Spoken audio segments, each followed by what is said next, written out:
Israel ಮತ್ತು ಇರಾನ್ನ ನಡುವೆ ಯುದ್ಧ 4ನೆಯ ದಿನಕ್ಕೆ ಕಾಲಿಟ್ಟಿದೆ. ಇಸ್ರೇಲ್ನ ಮೇಲೆ ಇರಾನ್ ಮತ್ತಷ್ಟು ವೈಮಾನಿಕ ದಾಳಿಯನ್ನು ನಡೆಸಿದೆ. ಇಸ್ರೇಲ್ ಮೇಲೆ ಇರಾನ್ನಿಂದ ಇನ್ನಷ್ಟು ಭೀಕರ ಕ್ಷಿಪಣಿ ದಾಳಿ ನಡೀತಾ ಇದೆ. ಇಸ್ರೇಲ್ ಇರಾನ್ ಯುದ್ಧಕ್ಕೆ ಇವತ್ತು 4ನೆಯ ದಿನ. ಇಸ್ರೇಲ್ ಇರಾನ್ ಯುದ್ಧದಲ್ಲಿ ಇಲ್ಲಿಯವರೆಗೆ ಏನೆಲ್ಲ ಆಯಿತು, ಈ ಯುದ್ಧದಲ್ಲಿ ಈ ಕ್ಷಣದಲ್ಲಿ ಯಾವ ದೇಶಕ್ಕೆ ಮೇಲುಗೈ ಸಿಕ್ಕಿದೆ, ಇರಾನ್ ಮೇಲೆ ಯುದ್ಧಕ್ಕೆ ಪ್ರಚೋದಿಸಿ ತಪ್ಪು ಮಾಡಿದ ಇಸ್ರೇಲ್, ಅಪ್ರಚೋದಿತ ದಾಳಿ ಇಸ್ರೇಲ್ನಿಂದ ಇರಾನ್ ಮೇಲೆ ಆಗಿರುವಂಥದ್ದು ಅಪ್ರಚೋದಿತ ದಾಳಿ ಮಾಡ್ತಾರೆ ಅಂತೇಳಿ ಗೊತ್ತಿತ್ತು ಇರಾನ್ನವರಿಗೆ, ದಾಳಿ ಮಾಡ್ತಾರೆ ಇಸ್ರೇಲ್ನವರು ಅಂತೇಳಿ. ಇಸ್ರೇಲ್ ಮತ್ತು ಇರಾನ್ಗೂ ಇರುವಂತಹ ಸಂಘರ್ಷ ಏನು ಅಂತ ಹೇಳಿದ್ರೆ, ನೆರೆ ರಾಷ್ಟ್ರ ಇರಾನ್ ನ್ಯೂಕ್ಲಿಯರ್ ಬಾಂಬ್ಗಳನ್ನ ತಯಾರು ಮಾಡುತ್ತೆ. ಹೀಗಾಗಿ ಈಗಲೇ ಇವರನ್ನ ನಾವು ಹತ್ತಿಕ್ಕದೆ ಹೋದ್ರೆ, ಈಗಲೇ ಇವರ ನ್ಯೂಕ್ಲಿಯರ್ ಬಾಂಬ್ ಪ್ರೋಗ್ರಾಮ್ಗೆ ಅವರ ಕಾರ್ಯಕ್ರಮ ಏನಿದೆ, ಅಣುಬಾಂಬ್ಗಳನ್ನು ಸಿದ್ಧಪಡಿಸುವಂತಹ ಕಾರ್ಯಕ್ರಮ ಏನಿದೆ, ಅಣುವಸ್ತ್ರಗಳನ್ನು ಸಿದ್ಧಪಡಿಸುವಂತಹ ತಂತ್ರಗಾರಿಕೆ ಏನಿದೆ, ಅದಕ್ಕೆ ನಾವು ಈಗಲೇ ತಡೆ ಹಾಕದೆ ಹೋದ್ರೆ ಭವಿಷ್ಯದಲ್ಲಿ ಇಸ್ರೇಲ್ ಉಳಿಯಲ್ಲ ಎನ್ನುವಂಥ ಆತಂಕ ಇಸ್ರೇಲ್ಗಿರುವಂಥದ್ದು. ಹೀಗಾಗಿ ಪ್ರೀ ಆಕ್ಟಿವ್ ಆಗಿ ಮೊದಲೇ ಪ್ರಚೋದಿತರಾಗಿ ಇಸ್ರೇಲ್ ಇರಾನ್ನ ಮೇಲೆ ದಾಳಿಯನ್ನು ಮಾಡಿದೆ. ಆದರೆ ಈ ದಾಳಿ ಇಸ್ರೇಲ್ ನಿರೀಕ್ಷೆ ಮಾಡುವುದಕ್ಕಿಂತ ಜಾಸ್ತಿ ಪ್ರಮಾಣದಲ್ಲಿ ಇಸ್ರೇಲ್ನ ಮೇಲೆ ಇಂಪ್ಯಾಕ್ಟ್ ಆಗಿರುವಂಥದ್ದು. ಇಸ್ರೇಲ್ ಮತ್ತು ಇರಾನ್ನ ನಡುವಿನ ಯುದ್ಧಕ್ಕೆ ಇವತ್ತು 4ನೆಯ ದಿನ. ಇವತ್ತು ಇಸ್ರೇಲ್ನ ಮೇಲೆ ಮತ್ತೆ ಇರಾನ್ ಭಾರೀ ದಾಳಿಯನ್ನ ನಡೆಸಿದೆ. ವೈಮಾನಿಕ ದಾಳಿ ಅಥವಾ ಕ್ಷಿಪಣಿ ದಾಳಿಗಳನ್ನು ನಡೆಸಿದೆ. ಇಸ್ರೇಲ್ನ ಹಲವು ನಗರಗಳ ಮೇಲೆ ಇರಾನ್ ಇವತ್ತು ಕ್ಷಿಪಣಿಗಳನ್ನು ಉಡಾಯಿಸಿದೆ. ಇಸ್ರೇಲ್ನ ಮೇಲೆ ಬರೋಬ್ಬರಿ 370 ಕ್ಷಿಪಣಿಗಳನ್ನು ಇರಾನ್ ಇಲ್ಲಿಯವರೆಗೆ ಉಡಾಯಿಸಿರುವಂಥದ್ದು. ಒಟ್ಟು 4 ದಿನದಲ್ಲಿ 370 ಕ್ಷಿಪಣಿ ಅಂತ ಹೇಳಿದ್ರೆ ನಿಯರ್ಲಿ 100 ಕ್ಷಿಪಣಿ ಪರ್ ಡೇ. 100 ಕ್ಷಿಪಣಿಗಳನ್ನು ಸರಾಸರಿಯಾಗಿ 90 ರಿಂದ 100 ಕ್ಷಿಪಣಿಗಳನ್ನು ಸರಾಸರಿಯಾಗಿ ಇರಾನ್ ಇಸ್ರೇಲ್ನ ಮೇಲೆ ಪ್ರಯೋಗ ಮಾಡಿದೆ. ಇಸ್ರೇಲ್ನ ಸುಮಾರು 30 ಕಡೆಗಳಲ್ಲಿ ಇರಾನ್ ದಾಳಿಯನ್ನು ಕೈಗೊಂಡಿದೆ. ಇವತ್ತು ಇಸ್ರೇಲ್ನ ಇನ್ನಷ್ಟು ನಗರಗಳ ಮೇಲೆ ಇರಾನ್ ದಾಳಿಯನ್ನು ಕೈಗೊಂಡಿರುವಂಥದ್ದು. ಇಸ್ರೇಲ್ನ ತಾಮ್ರಾ, ಬ್ಯಾಟ್ ಹ್ಯಾಮ್ ಮತ್ತು ಟೆಲ್ ಅವೀವ್ ಮತ್ತು ಜೆರುಸಲೇಮ್ ಇಸ್ರೇಲ್ನ ರಾಜಧಾನಿ, ಇವುಗಳ ಮೇಲೆ ದಾಳಿಯನ್ನು ಕೈಗೊಂಡಿದೆ. ಪ್ರಮುಖವಾಗಿ ಇರಾನ್ನ ದಾಳಿಯ ಪ್ರಮುಖ ಟಾರ್ಗೆಟ್ ಆಗಿರುವಂಥದ್ದು ಇಸ್ರೇಲ್ನ ಹೈಫಾದಲ್ಲಿದ್ದಂತಹ ತೈಲ ಸಂಸ್ಕರಣಾ ಘಟಕ, ಮಧ್ಯ ಇಸ್ರೇಲ್ನಲ್ಲಿರುವಂತಹ ಪವರ್ ಗ್ರಿಡ್ ಮತ್ತು ಇಸ್ರೇಲ್ನಲ್ಲಿರುವಂತಹ ಮಿಲಿಟರಿ ನೆಲೆಗಳ ಮೇಲೂ ಕೂಡ ಇರಾನ್ ದಾಳಿಯನ್ನು ಕೈಗೊಂಡಿದೆ. ಇರಾನ್ ಕೈಗೊಂಡಿರುವಂತಹ ಈ ದಾಳಿಯಲ್ಲಿ ಸುಮಾರು ಇಸ್ರೇಲ್ನ 24ಕ್ಕೂ ಅಧಿಕ ಮಂದಿ ಸಾವನ್ನಪ್ಪಿದ್ದಾರೆ. ಇಸ್ರೇಲ್ನಲ್ಲಿರುವಂತಹ ವಸತಿ ಪ್ರದೇಶಗಳು ಮತ್ತು ಮೂಲಭೂತ ಸೌಕರ್ಯ ಇವುಗಳ ಮೇಲೂ ಕೂಡ ಇರಾನ್ ದಾಳಿಯನ್ನು ಕೈಗೊಂಡಿದೆ. ಇರಾನ್ ದಾಳಿಯಿಂದಾಗಿ ಇಸ್ರೇಲ್ನಲ್ಲಿ ದಿನದಿಂದ ದಿನಕ್ಕೆ ಆತಂಕ ಹೆಚ್ಚಾಗ್ತಾ ಇದೆ. ಟೆಲ್ ಅವೀವ್ನಲ್ಲಿರುವಂತಹ ಅಮೆರಿಕದ ರಾಯಭಾರ ಕಚೇರಿಗೂ ಕೂಡ ಹಾನಿ ಆಗಿದೆ. So very important. 370 ಕ್ಷಿಪಣಿಗಳು, 30 ನಗರಗಳು. 370 ಕ್ಷಿಪಣಿ ಅಂತ ಹೇಳಿದ್ರೆ 4 ದಿನದ ಲೆಕ್ಕಾಚಾರಕ್ಕೆ ನಾವು ಬಂದ್ರೆ ಸರಾಸರಿ ದಿನಕ್ಕೆ 90 ಕ್ಷಿಪಣಿಗಳನ್ನು ಇರಾನ್ ಇಸ್ರೇಲ್ನ ಮೇಲೆ ಉಡಾಯಿಸಿದೆ.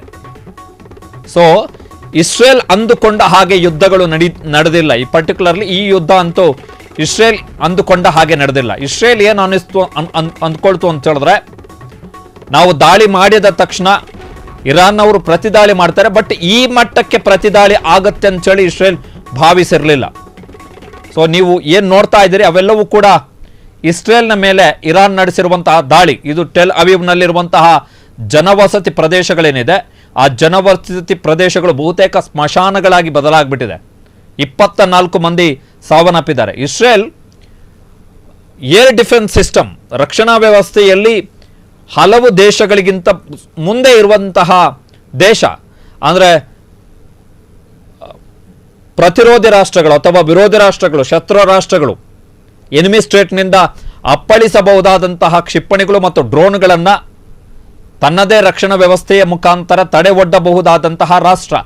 ಆದಾಗ್ಯೂ ಕೂಡ ಇಸ್ರೇಲ್ ಇಷ್ಟು ಹೊಡೆತವನ್ನು ತಿಂದಿದೆ. ನಿರಂತರವಾಗಿ ಕ್ಷಿಪಣಿ ದಾಳಿ ಆಗ್ತಾ ಇದೆ. ಇರಾನ್ ಏನು ಸುಮ್ಮನೆ ಕೂತಿಲ್ಲ. ಇಸ್ರೇಲ್ನವರು ಯುದ್ಧ ಮಾಡಿದ್ರು ಅನ್ನೋ ತಕ್ಷಣ ಸುಮ್ಮನೆ ಕೂತಿಲ್ಲ. ಇಸ್ರೇಲ್ನ ಜೊತೆಗೆ ಅಮೆರಿಕ ಇದೆ ಎನ್ನುವಂಥ ಏಕಮಾತ್ರ ಕಾರಣಕ್ಕೋಸ್ಕರ ಇಸ್ರೇಲ್ ದಾಳಿಗೆ ಇರಾನ್ ಸುಮ್ಮನೆ ಕೂತಿಲ್ಲ. ಅವರು ಕೌಂಟ್ರಾ ಅಟ್ಯಾಕ್ ಮಾಡ್ತಾ ಇದ್ದಾರೆ. ಅವರೇನು ಸುಮ್ಮನೆ ಕೂತಿಲ್ಲ, ಅವರು ಕಂಪ್ಲೀಟ್ ಅಟ್ಯಾಕ್ ಮಾಡ್ತಾ ಇದ್ದಾರೆ. ಮಿಸೈಲ್ ದಾಳಿಗಳು, 24 ಮಂದಿ ಸತ್ತಿದ್ದಾರೆ, ಕಟ್ಟಡಗಳು ಧ್ವಂಸ ಆಗಿದೆ. ಸುದೀರ್ಘಾವಧಿಯಿಂದ ಸುಮಾರು 3 ವರ್ಷದಿಂದ ಇಸ್ರೇಲ್ ಯುದ್ಧದಲ್ಲೇ ಇದೆ. ಒಂಥರ ಯುದ್ಧ ಉನ್ಮಾದ. ಇಸ್ರೇಲ್ನ ಆಡಳಿತಗಾರ ನೆತನ್ಯಾಹುಗೆ ಒಂಥರ ಯುದ್ಧ ಉನ್ಮಾದ. ಅಂದರೆ ನಾವು ಯಾರ ಮೇಲೆ ಬೇಕಾದರೂ ದಾಳಿ ಮಾಡಬಹುದು ಎನ್ನುವಂತಹ ಆಲೋಚನಾ ಸ್ಥಿತಿ ಇದೆಯಲ್ಲ, ಅದು ಇರಾನ್ನ ಮೇಲೆ ಇಸ್ರೇಲ್ ದಾಳಿ ಆಗಲಿಕ್ಕೆ ಕಾರಣ ಆಗಿದ್ದು. ನಮ್ಮ ಹತ್ರ ಅತ್ಯಂತ ಶಕ್ತಿಯುತವಾದಂತಹ ಬಲಿಷ್ಠವಾದಂತಹ ರಕ್ಷಣಾ ವ್ಯವಸ್ಥೆ ಇದೆ. ನಮ್ಮ ಕೋಟೆಯನ್ನು ಯಾರೂ ಕೂಡ ಭೇದಿಸ್ಲಿಕ್ಕೆ ಸಾಧ್ಯ ಇಲ್ಲ, ಯಾರು ಕೂಡ ನುಗ್ಗಕ್ಕಾಗಲ್ಲ ನಮ್ಮ ದೇಶದ ಒಳಗಡೆ ಅಂಥೇಳಿ ಏನು ಅಂದುಕೊಂಡಿತ್ತು ಅವೆಲ್ಲವೂ ಕೂಡ ಈಗ ಸುಳ್ಳಾಗ್ತಾ ಇದೆ. 24 ಮಂದಿ ಇಸ್ರೇಲ್ನಲ್ಲೂ ಕೂಡ ಸತ್ತಿದ್ದಾರೆ. ಅಪಾರ ಪ್ರಮಾಣದಲ್ಲಿ ನಷ್ಟ ಆಗಿದೆ. ಯುದ್ಧ ಯಾವ ದೇಶಕ್ಕೂ ಕೂಡ ಒಳ್ಳೆಯದಲ್ಲ.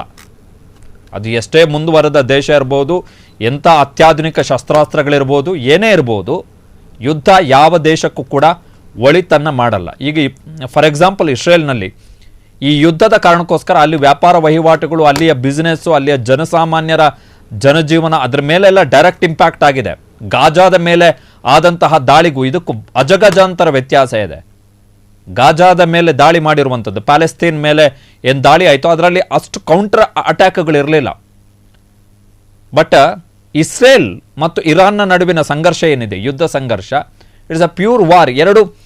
ಎರಡು ರಾಷ್ಟ್ರಗಳ ನಡುವಿನ ಯುದ್ಧ. ಪ್ಯಾಲೆಸ್ತೇನ್ ಮತ್ತು ಇಸ್ರೇಲ್ನ ನಡುವಿನ ಯುದ್ಧ 2 ರಾಷ್ಟ್ರಗಳ ಮೇಲಿನ ಯುದ್ಧ ಅಲ್ಲ. ಆ ಯುದ್ಧ ಈ ಯುದ್ಧಕ್ಕಿಂತ ಭಿನ್ನವಾದಂತಹ ಯುದ್ಧ. ಇತ್ತ ಇಸ್ರೇಲ್ ಕೂಡ ಇರಾನ್ನ ಮೇಲೆ ದೊಡ್ಡ ಪ್ರಮಾಣದಲ್ಲಿ ದಾಳಿಯನ್ನು ಕೈಗೊಂಡಿದೆ. ಇಸ್ರೇಲ್ ದಾಳಿಗೆ ಬೆಚ್ಚಿ ಬಿದ್ದಿದ್ದಾರೆ ಇರಾನ್ನ ನಾಗರಿಕರು. ಇನ್ನಷ್ಟು ದಾಳಿಯ ಭೀತಿಯ ಹಿನ್ನೆಲೆಯಲ್ಲಿ ರಾಜಧಾನಿ ತೆಹರಾನ್ನಿಂದ ನಾಗರಿಕರು ಪಲಾಯನ ಮಾಡ್ತಿದ್ದಾರೆ, ಸುರಕ್ಷಿತ ಸ್ಥಳಗಳಿಗೆ ಹೋಗ್ತಾ ಇದ್ದಾರೆ. ಬೇಡ, ಇಲ್ಲಿ ಇದ್ರೆ ನಮಗೆ ಇನ್ನಷ್ಟು ತೊಂದರೆ ಆಗುತ್ತೆ ಅಂತೇಳಿ ಸುರಕ್ಷಿತ ಸ್ಥಳಗಳಿಗೆ ಹೋಗ್ತಾ ಇದ್ದಾರೆ. ಇಸ್ರೇಲ್ ದಾಳಿಯಿಂದ ಇರಾನ್ನಲ್ಲಿ ಇಲ್ಲಿಯವರೆಗೆ 224 ಮಂದಿ ಸಾವನ್ನಪ್ಪಿದ್ದಾರೆ. ಇರಾನ್ನಲ್ಲಿ 1200ಕ್ಕೂ ಅಧಿಕ ಮಂದಿ ಗಾಯಗೊಂಡಿದ್ದಾರೆ. ಇರಾನ್ನ 3ನೇ ಭಾಗದಷ್ಟು ಕ್ಷಿಪಣಿ ಲಾಂಚರ್ಗಳನ್ನು ನಾವು ಧ್ವಂಸಗೊಳಿಸಿದ್ದೇವೆ ಅಂತೇಳಿ ಇಸ್ರೇಲ್ನ ಸೇನಾಪಡೆ IDF ಹೇಳಿಕೊಂಡಿದೆ. ಇರಾನ್ನ 120 ಕ್ಷಿಪಣಿ ಲಾಂಚರ್ಗಳು, ಅಂದರೆ ಕ್ಷಿಪಣಿಯನ್ನು ಉಡಾಯಿಸುವಂತಹ ವಾಹಕಗಳು, ಅವುಗಳನ್ನು ಧ್ವಂಸಗೊಳಿಸಿದ್ದಾಗಿ ಇಸ್ರೇಲ್ ಹೇಳಿಕೆಯನ್ನು ಕೊಟ್ಟಿದೆ. 50 ಯುದ್ಧ ವಿಮಾನಗಳ ಮುಖಾಂತರ ಇರಾನ್ನ ಮೇಲೆ 100 ಕ್ಷಿಪಣಿಗಳ ದಾಳಿಯನ್ನು ಮಾಡಿದ್ದೀವಿ ನಾವು ಅಂತೇಳಿ ಇಸ್ರೇಲ್ ಹೇಳಿಕೊಂಡಿರುವಂಥದ್ದು. ಜೊತೆಗೆ ಇರಾನ್ನ ದಾಳಿಯಿಂದ ಇಸ್ರೇಲ್ನ 24 ನಾಗರಿಕರೇನು ಬಲಿಯಾಗಿದ್ದಾರೆ, ಆ ಸಾವಿಗೆ ಇರಾನ್ನ ಜನ ಬೆಲೆ ತೆರಬೇಕಾಗುತ್ತೆ. ಅಂದರೆ ನಾವು ನಿಮ್ಮನ್ನ ಸುಮ್ಮನೆ ಬಿಡಲ್ಲ ಅಂತೇಳಿ ಮೆಸೇಜ್ ಇಸ್ ವೆರಿ ಕ್ಲಿಯರ್. ನಾವು ನಿಮ್ಮನ್ನ ಸುಮ್ಮನೆ ಬಿಡಲ್ಲ. ನೀವು ಇಸ್ರೇಲ್ನ ಮೇಲೆ ಕ್ಷಿಪಣಿಯನ್ನು ಉಡಾಯಿಸಿ ನಮ್ಮ ನಾಗರಿಕರನ್ನ ನೀವು ಸಾಯಿಸಿದ್ದೀರಿ, ಸೊ ಅದಕ್ಕೆ ಪ್ರತೀಕಾರವನ್ನು ನಾವು ತೀರಿಸ್ತೀವಿ ಎನ್ನುವಂಥ ಎಚ್ಚರಿಕೆಯನ್ನು ಇಸ್ರೇಲ್ ಕೊಟ್ಟಿದೆ. ಸೊ ಇದು ಮಾಹಿತಿಗಳ ಪ್ರಕಾರ ಇದು ಸದ್ಯಕ್ಕೆ ನಿಲ್ಲುವಂತಹ ಯಾವ ಲಕ್ಷಣಗಳು ಗೋಚರಿಸ್ತಾ ಇಲ್ಲ. ಅನ್ಲೆಸ್ ಅಂತಾರಾಷ್ಟ್ರೀಯ ಪ್ರಮುಖರು ಇದರಲ್ಲಿ ಮಧ್ಯಪ್ರವೇಶ ಮಾಡದ ಹೊರತು. ಬಟ್ ಅಮೆರಿಕದ ಅಧ್ಯಕ್ಷ ಡೊನಾಲ್ಡ್ ಟ್ರಂಪ್ ಮಾತನ್ನು ಕೇಳುವಂತಹ ಸ್ಥಿತಿಯಲ್ಲಿ ಇರಾನ್ ಇಲ್ಲ. ಕಾರಣ ಏನು ಅಂತ ಹೇಳಿದ್ರೆ, ಇರಾನ್ ಅಮೆರಿಕದ ಮೇಲೆ ನಂಬಿಕೆಯನ್ನು ಕಳ್ಕೊಂಡಿದೆ. ಇತ್ತ ಅಮೆರಿಕದ ಅಧ್ಯಕ್ಷ ಡೊನಾಲ್ಡ್ ಟ್ರಂಪ್ ಕಥೆ ಏನಾಗಿದೆ ಅಂತ ಹೇಳಿದ್ರೆ, ಪ್ಯೂರ್ ಅಥವಾ ಒಬ್ಬ ಅಮೆರಿಕದ ಅಧ್ಯಕ್ಷ ಡೊನಾಲ್ಡ್ ಟ್ರಂಪ್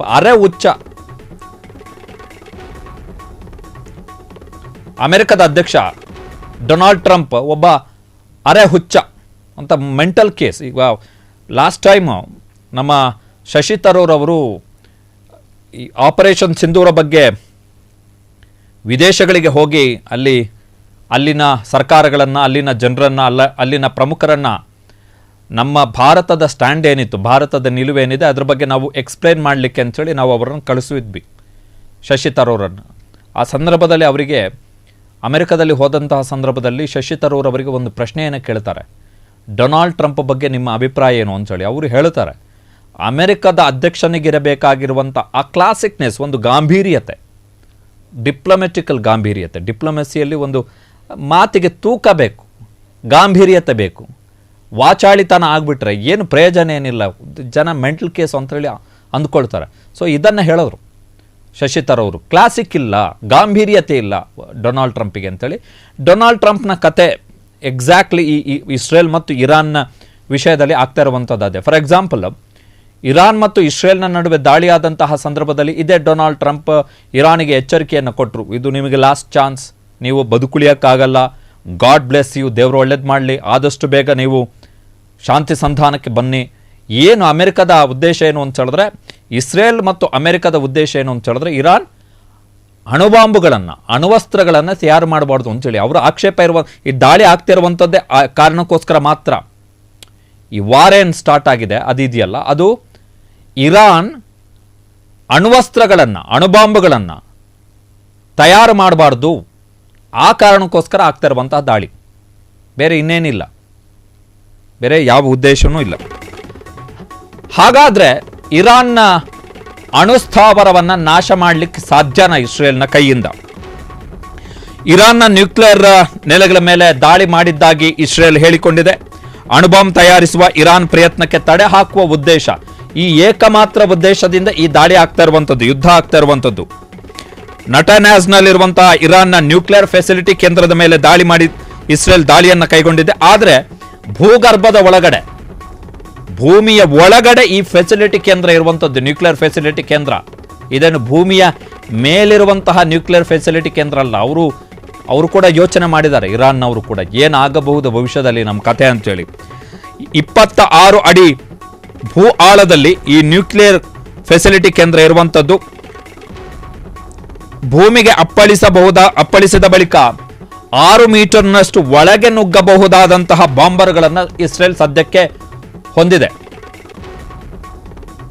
ಹೀಗಾಗಿ ಇಸ್ರೇಲ್ನ ಈ ಬಾಂಬ್ಗಳ ಬಳಕೆಯ ಬಳಿಕವೂ ಕೂಡ ಇರಾನ್ನ ನ್ಯೂಕ್ಲಿಯರ್ ಫೆಸಿಲಿಟಿ ಕೇಂದ್ರ ಸುರಕ್ಷಿತ ಆಗಿರಬಹುದು ಎನ್ನುವಂಥದ್ದು ಕೆಲವು ಅಣುತಜ್ಞರ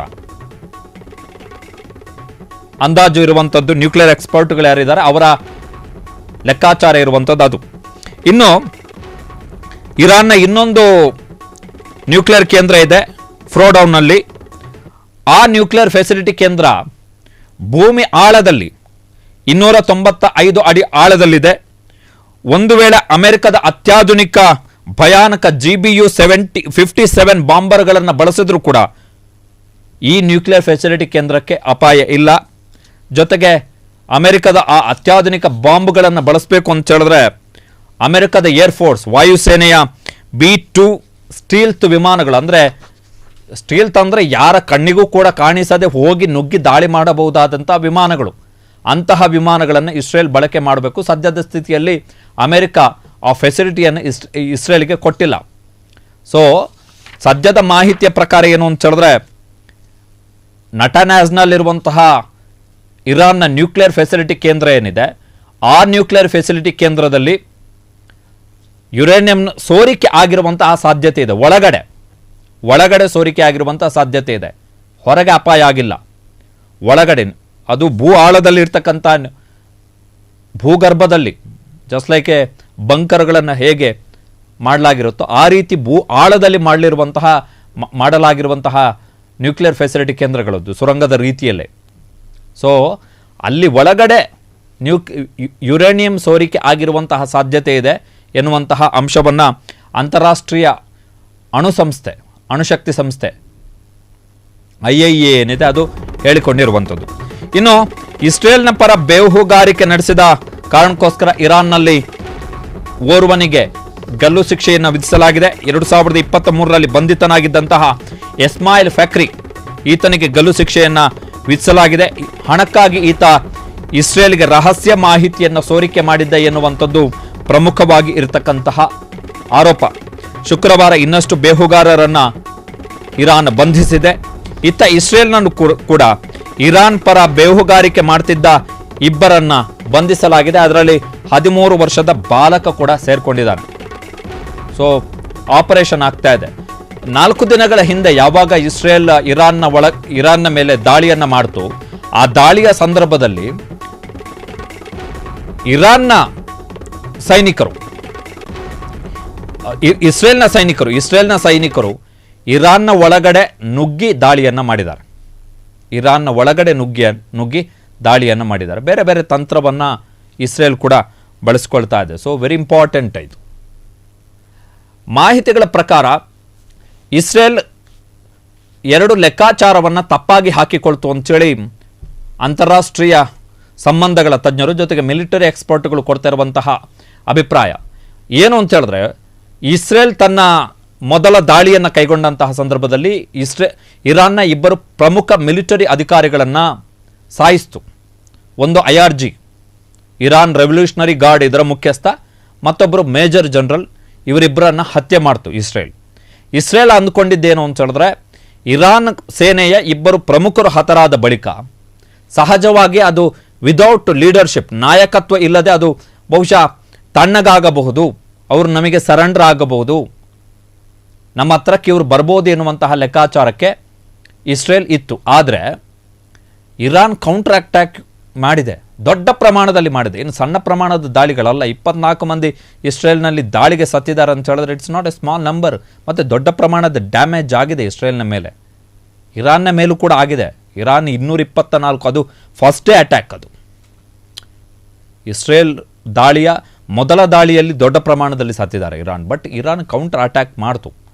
ಸೊ ಈ ಫುಟೇಜ್ ಏನು ಬಿಲ್ಡಿಂಗ್ ಎಲ್ಲ ಏನು ನೋಡ್ತಾ ಇದ್ರಿ, ಇದು ಇಸ್ರೇಲ್ನ ಫುಟೇಜ್. ಇದು ಅಲ್ಲಿ ಜನವಸತಿ ಪ್ರದೇಶಗಳನ್ನು ಟಾರ್ಗೆಟ್ ಮಾಡಿಕೊಂಡು ದಾಳಿಯನ್ನು ಮಾಡಲಾಗ್ತದೆ. ಜೊತೆಗೆ ಮಿಲಿಟರಿ ಬೇಸ್ಗಳು, ಹಾಗೆ ಪವರ್ ಗ್ರಿಡ್, ವಿದ್ಯುತ್ ಸಂಪರ್ಕ ಕಲ್ಪಿಸುವಂತಹ ಪವರ್ ಗ್ರಿಡ್ಗಳು, ಮತ್ತು ರಿಫೈನರಿ, ಕಚ್ಚಾ ತೈಲದ ರಿಫೈನರಿ ಘಟಕಗಳೇನಿದೆ ಅವುಗಳ ಮೇಲೆ ದಾಳಿಯನ್ನು ಮಾಡಲಾಗ್ತದೆ. ಅವೆಲ್ಲವೂ ಕೂಡ ಇಡೀ ದೇಶದ ನರನಾಡಿ ಇದ್ದಾಗ, ಈಗ ಪವರ್ ಗ್ರಿಡ್ ಯಾವುದೋ ಒಂದು ದೊಡ್ಡ ಪವರ್ ಪ್ರೊಡ್ಯೂಸಿಂಗ್ ವಿದ್ಯುತ್ ಉತ್ಪಾದನಾ ಕೇಂದ್ರದ ಮೇಲೆ ದಾಳಿ ಆಯಿತು ಅಂತ ಹೇಳಿದ್ರೆ ಕರೆಂಟೇ ಇರಲ್ಲ.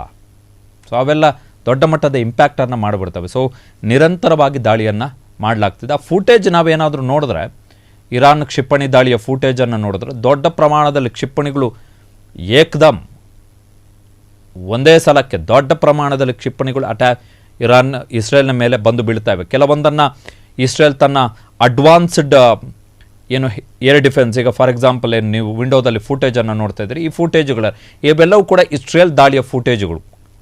ಇಸ್ರೇಲ್ನ ಮೇಲೆ ಇರಾನ್ ನಡೆಸಿರುವಂತಹ ದಾಳಿಯ ಫೂಟೇಜು ದೊಡ್ಡ ಪ್ರಮಾಣದಲ್ಲಿ, ಅಟ್ ದ ಮೂಮೆಂಟ್ ಬಿಗ್ ದೊಡ್ಡ ಪ್ರಮಾಣದಲ್ಲಿ ಏಕಕಾಲಕ್ಕೆ 10-12 ಈ ಥರ ಕ್ಷಿಪಣಿಗಳನ್ನು ಬಿಡ್ತಾ ಇದ್ದಾರೆ. ಇವತ್ತು ಇರಾನ್ ಹೇಳ್ಕೊಂಡಿದೆ, ನಮ್ಮ ಹತ್ರ ಇಸ್ರೇಲ್ನ ಏರ್ ಡಿಫೆನ್ಸ್ ಸಿಸ್ಟಮ್ ಏನಿದೆ, ಅವರಿಗೆ ಏರ್ ಡಿಫೆನ್ಸ್ ಸಿಸ್ಟಮ್ ಇಸ್ರೇಲಿದ್ದು ಏನು ಅಂತ ಹೇಳಿದ್ರೆ, ಯಾವುದೇ ವೈರಿ ರಾಷ್ಟ್ರ ತನ್ನ ಮೇಲೆ ಬಳಸಬಹುದಾದಂತಹ ಕ್ಷಿಪಣಿಗಳು ಅಥವಾ ಡ್ರೋನ್ಗಳನ್ನು ನಿಷ್ಕ್ರಿಯಗೊಳಿಸಿ ಅದು ಅಪ್ಪಳಿಸಿದ ಹಾಗೆ, ಅಪ್ಪಳಿಸಿದರೆ ನಿಷ್ಕ್ರಿಯಗೊಳಿಸದೆ ಅಪ್ಪಳಿಸಿದರೆ ಏನಾಗುತ್ತೆ, ಅದು ಬ್ಲಾಸ್ಟ್ ಆಗುತ್ತೆ, ದೊಡ್ಡ ಪ್ರಮಾಣದಲ್ಲಿ ಸಾವು ನೋವುಗಳು ಸಂಭವಿಸುತ್ತೆ, ಅನಾಹುತ ಸಂಭವಿಸುತ್ತೆ. ಅವು ಆಕಾಶದಿಂದ ನಿಗದಿತ ಟಾರ್ಗೆಟೆಡ್ ಡೆಸ್ಟಿನೇಷನ್ನ ಮೇಲೆ ಬೀಳುವುದಕ್ಕಿಂತಲೂ ಮುಂಚೆಯೇ ಏರ್ ಡಿಫೆನ್ಸನ್ನು ಬಳಸ್ಕೊಂಡು ಅದನ್ನು ನಿಷ್ಕ್ರಿಯಗೊಳಿಸಿದ್ರೆ ಆಗ ಯಾವುದೇ ಅಪಾಯಗಳಾಗಲ್ಲ ಎನ್ನುವಂಥದ್ದು ಇಸ್ರೇಲ್ನ ಆಲೋಚನೆ. ಬಟ್ ಇವತ್ತು ಇರಾನ್ನವರು ಹೇಳಿದ್ದಾರೆ, ನಾವು ಇಸ್ರೇಲ್ನ ಏರ್ ಡಿಫೆನ್ಸ್ ಸಿಸ್ಟಮ್ ಅದನ್ನು ಕೂಡ ಮೀರಿ ಇಸ್ರೇಲ್ಗೆ ಯಾವ ರೀತಿ ನಾವು ಹೊಡೆತವನ್ನು ಕೊಡ್ಬೋದು, ಅದು ಕೂಡ ಹೊಸ ಮಾರ್ಗವನ್ನು ನಾವು ಕಂಡುಕೊಂಡಿದ್ದೀವಿ ಅಂತೇಳಿ. ಈ ವಾರ್ ವೆರಿ ಇಂಪಾರ್ಟೆಂಟ್ ವಾರ್ ಇದು. ಇಸ್ರೇಲ್ ಇರಾನ್ ಯುದ್ಧ ಇನ್ನಷ್ಟು ತೀವ್ರಗೊಂಡಿದೆ. ಹಾಗಾದ್ರೆ ಭಾರತದ ನಿಲುವು ಏನು ಈ ಯುದ್ಧಕ್ಕೆ ಸಂಬಂಧಪಟ್ಟ ಹಾಗೆ? ಇಸ್ರೇಲ್ ವಿರುದ್ಧದ ನಿರ್ಣಯಕ್ಕೆ ಗೈರಾಗಿದೆ ಭಾರತ. ಶಾಂಘೈ ಸಹಕಾರ ಸಂಘದಲ್ಲಿ ತೆಗೆದುಕೊಳ್ಳಲಾದಂತಹ ನಿರ್ಣಯದ ವೇಳೆ ಭಾರತ ಗೈರಾಗಿದೆ. ಇಸ್ರೇಲ್ ಅಪ್ರಚೋದಿತ ದಾಳಿ ನಡೆಸಿದೆ ಅಂತೇಳಿ ನಿರ್ಣಯವನ್ನ ಅಂಗೀಕರಿಸಲಾಗಿತ್ತು. ಚೀನಾ ನೇತೃತ್ವದಲ್ಲಿ ಶಾಂಘೈ ಸಹಕಾರ ಸಂಘ ಆ ನಿರ್ಣಯವನ್ನು ತೆಗೆದುಕೊಂಡಿತ್ತು. ಆ ನಿರ್ಣಯದ ಸಭೆ ಏನಿತ್ತು ಅದಕ್ಕೆ ನಾವು ಗೈರಾಗಿದ್ದೀವಿ. ಈ ಮುಖಾಂತರ 2 ರಾಷ್ಟ್ರಗಳ ನಡುವೆ ಸಮತೋಲನವನ್ನು ಕಾಯ್ದುಕೊಳ್ಳಲಿಕ್ಕೆ ನಾವು ಪ್ರಯತ್ನವನ್ನು ಪಡ್ತಾ ಇದ್ದೀವಿ. ಇಸ್ರೇಲ್ ಇರಾನ್ ವಿದೇಶಾಂಗ ಸಚಿವರ ಜೊತೆಗೆ ಭಾರತದ ವಿದೇಶಾಂಗ ಸಚಿವರು ಕೂಡ ಮಾತುಕತೆಯನ್ನು ನಡೆಸಿದ್ದಾರೆ. ಸೊ ನಾವು ಇಲ್ಲಿ ಯಾವುದೇ ರಾಷ್ಟ್ರದ ಜೊತೆಗೆ ಕಾಣಿಸ್ಕೊಳ್ಳಕ್ಕಾಗಲ್ಲ. ನಮಗೆ ಇಸ್ರೇಲು ಬೇಕು, ಇರಾನು ಬೇಕು. ಈ ಪ್ಯಾಲೆಸ್ತೇನ್ ಮತ್ತು ಇರಾನ್ ಪ್ಯಾಲೆಸ್ತೈನ್ ಮತ್ತು ಇಸ್ರೇಲ್ನ ನಡುವೆ ನಡೆದಂತಹ ಸಂಘರ್ಷದ ಸಂದರ್ಭದಲ್ಲಿ ವಿ ಸ್ಟುಡ್ ಕಂಪ್ಲೀಟ್ಲಿ ಬೈ ಇಸ್ರೇಲ್ನ ಪರ ನಿಂತ್ಕೊಂಡ್ವಿ. ವಿಶ್ವಸಂಸ್ಥೆಯಲ್ಲಿ ಇಸ್ರೇಲ್ನ ವಿರುದ್ಧ ಏನು ನಿರ್ಣಯ ಅಂಗೀಕಾರ ಆಗಬೇಕು ಗಾಜಾಕ್ಕೆ ಸಂಬಂಧಪಟ್ಟ ಹಾಗೆ ಎನ್ನುವಂತಹ ಸಂದರ್ಭದಲ್ಲೂ ಕೂಡ ನಾವು ಗೈರಾದ್ವಿ. ಗಾಜಾದಲ್ಲಿ ಕದನ ವಿರಾಮ ಘೋಷಣೆ ಮಾಡಬೇಕು ಇಸ್ರೇಲ್ ಎನ್ನುವಂತಹ ನಿರ್ಣಯ ಬಂದಾಗಲೂ ಕೂಡ ನಾವು ಅದಕ್ಕೆ ವೋಟ್ ಮಾಡಲಿಲ್ಲ. ನಾವು ಅದರಿಂದ ಗೈರಾದ್ವಿ. ಕಾರಣ ನಾವು ಇಸ್ರೇಲ್ ಪರ ಇದ್ವಿ, ಕಂಪ್ಲೀಟ್ಲಿ ಇಸ್ರೇಲ್ ಪರ ಇದ್ವಿ. ಬಟ್ ಈ ಸಂದರ್ಭದಲ್ಲಿ ಇರಾನ್ ಮತ್ತು ಇಸ್ರೇಲ್ನ ನಡುವಿನ ಸಂಘರ್ಷದಲ್ಲಿ ನಾವು ಮಧ್ಯದಲ್ಲಿ ಒಂಥರ ಅಡಕತ್ತರಿಯಲ್ಲಿ ಸಿಕ್ಕಾಕೊಂಡಾಗೆ, ನಾವು ಯಾರನ್ನೂ ಕೂಡ ಕಂಡೆಮ್ ಹಾಗಾಗಿ ನಾವು ಸಜೆಷನ್ ಕೊಟ್ಟಿದ್ದೀವಿ. ಇಸ್ರೇಲ್ ದಾಳಿ ಮಾಡಿ ಅದಕ್ಕೆ ಇರಾನ್ ಪ್ರತಿ ದಾಳಿ ಮಾಡಿದಂತಹ ಸಂದರ್ಭದಲ್ಲಿ ಭಾರತದ ಕಡೆಯಿಂದ ಹೋದಂತಹ ಸಂದೇಶ ಏನು, ಭಾರತದ ವಿದೇಶಾಂಗ ಸಚಿವಾಲಯದಿಂದ ಅಂತ ಹೇಳಿದ್ರೆ, ಡಿಪ್ಲೊಮ್ಯಾಟಿಕಲಿ ಇದನ್ನು ಬಗೆಹರಿಸಿಕೊಳ್ಳಿ, ಎಸ್ಕಲೇಷನ್ ಬೇಡ, ಮಿಲಿಟರಿ ಕಾರ್ಯಾಚರಣೆಗಳು ಬೇಡ ಅಂತ ಹೇಳಿದ್ವಿ ನಾವು. ಡಿಪ್ಲೊಮ್ಯಾಟಿಕಲಿ ರಾಜತಾಂತ್ರಿಕವಾಗಿ ಇದನ್ನು ಬಗೆಹರಿಸಿಕೊಳ್ಬೇಕು ಅಂತೇಳಿ. ಸೊ ನಮಗೆ ಎರಡು ಇಂಪಾರ್ಟೆಂಟ್.